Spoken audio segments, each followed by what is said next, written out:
श्रेष्ठ कर्म करते हुए व्यक्ति सदैव अपने लिए परलोक हेतु गुण संपदा की विभूति अर्जित कर सकता है। उन दिनों गुरु नानक लाहौर में ठहरे हुए, एक धनिक दुनीचंद सपत्नीक उनसे मिलने के लिए आए।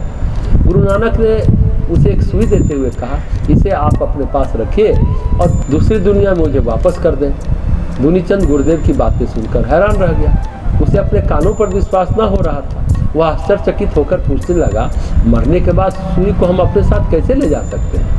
प्रश्न का उत्तर प्रश्न में देते हुए नानक ने कहा, संपत्ति जोड़ने के पीछे आपका क्या उद्देश्य है? दुनीचंद अब अच्छी तरह समझ गया था कि मरने के बाद तो हम अपनी संपत्ति में से एक भी पैसा नहीं ले जा सकते, फिर अनैतिकता का सहारा लेकर संचय प्रवृत्ति को प्रोत्साहन क्यों दें?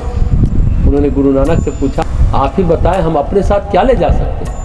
सत्कर्म रूपी संपत्ति, नानक ने उत्तर दिया। भौतिक संपत्ति को कमाने वाला दुनीचंद अब सत्कार्यों की संपत्ति जोड़ने में लग गया।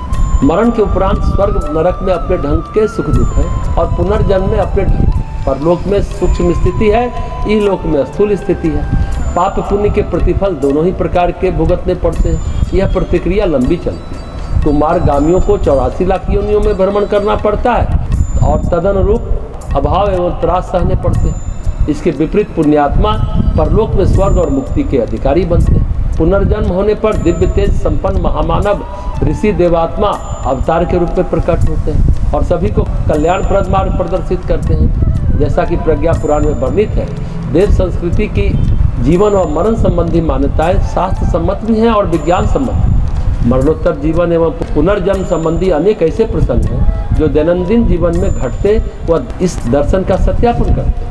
भले बुरे कर्मों का प्रतिफल ही स्वर्ग और नरक के रूप में परिणत होता, वह सुख दुख की अनुभूति कराता है, चाहे वह इस लोक में हो अथवा मरण के बाद परलोक में। मरण के बाद सूक्ष्म शरीर होने के कारण स्थूल शरीर जैसी पीड़ा, प्रताड़ना या कष्ट तो नहीं होता, किंतु मानसिक प्रसन्नता व खिन्नता की अनुभूतियाँ उससे भी अधिक मात्रा में अंतश्चेतना को प्रभावित करती है। स्वर्ग और नरक की भली बुरी अनुभूतियाँ मानसिक एवं भावनात्मक होती हैं, क्योंकि सूक्ष्म शरीर रहने पर उसी स्तर की अनुभूति संभव है। नए शरीर में आने के पश्चात अपने पूर्व अनुभवों का विवरण लिखते हुए एक जागृत आत्मा की अनुभूति का वर्णन वेद में आता है। शरीर में जो प्राण शक्ति यानी अग्नि परमाणुओं के रूप में काम कर रही थी, मैंने जाना नहीं कि मेरे संस्कार उसमें किस प्रकार अंकित होते रहे। मृत्यु के समय मेरी पूर्व जन्म की इच्छाएं, सोते समय मन आदि सब इंद्रियों के विलीन हो जाने की तरह मेरे प्राण में विलीन हो गई। वह मेरे प्राणों का इस दूसरे शरीर में पुनर्जागरण होने पर ऐसे जागृत हो गए हैं जैसे सोने के बाद जागने पर मनुष्य सोने के पहले के संकल्प विकल्प के आधार पर काम प्रारंभ कर देता है।